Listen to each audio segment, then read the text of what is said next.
Hello friends, আমার last ব্লগে আমি দেখিয়েছিলাম পেহেলগামে ঘোরার দিন টেররিস্ট অ্যাটাক ফেস করতে হয়েছিল, আর সেখান থেকে আমরা পালিয়ে এসেছিলাম পেহেলগামেরই একটা রিসর্টে রিভার মহলে। সেখানে এসেই সন্ধ্যের দিক করে আমরা তাড়াতাড়ি ডিনার করে ফেলেছিলাম। ডিনারে ছিল মাশরুম, চিকেন, পনির। প্রত্যেকটা খাবার অত্যন্ত ডেলিশিয়াস ছিল। স্টিল আমরা কেউ এনজয় করতে পারিনি, কারণ মনে ছিল ভীষণ ভয়। জানা চেহারা, পরিচিত মানুষদের মাঝে যেন কেমন মনে হচ্ছে কোনো খারাপ কেউ লুকিয়ে। তো এইরকম করে রাতটা কাটিয়েই ভোর 6টা তখন আমরা কাশ্মীরকে বাই বাই করে বেরিয়ে পড়েছিলাম জম্মুর পথে। পাশাপাশি সকল হোটেলগুলো থেকে দেখছি গাড়ি নিয়ে সবাই বেরিয়ে পড়ছে।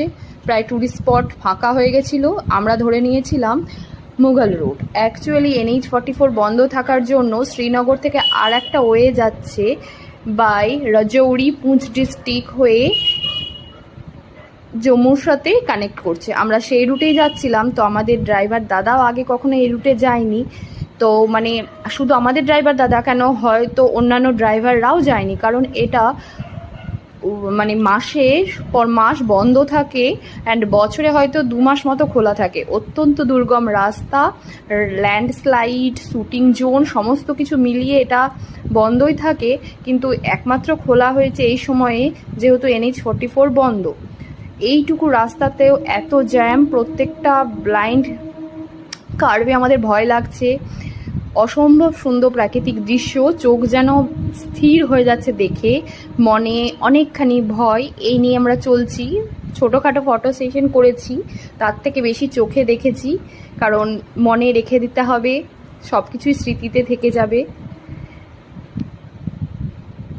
প্রায় আমরা এই জার্নিটা করেছিলাম 12 ঘন্টা, মানে 6 ঘন্টার জম্মু জার্নি 12 ঘন্টা লেগেছিল। অনেকে তো হল্ট করে গেছে রেস্ট নেওয়ার জন্য, লাঞ্চ সেরে ফেলছে, কিন্তু আমরা মোটামুটি সেরকম রেস্ট নিইনি। মাঝে একবার নেমেছিলাম, আর দুপুরের শেষ করে বিকেলে আমরা পৌঁছে গেছিলাম জম্মুতে।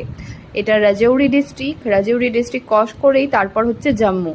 বিকেলবেলায় আমরা 4টে নাগাদ জম্মুতে পৌঁছাই। জম্মুতে একটা হোটেল নিই স্টেশন থেকে প্রায় 2-3 কিলোমিটার দূরে। তারপর একটু লাঞ্চ সেরে নিয়েই আবার হোটেলের মধ্যে ঢুকে পড়ি, কারণ পরের দিনই ছিল আমাদের কলকাতা ফেরার ট্রেন।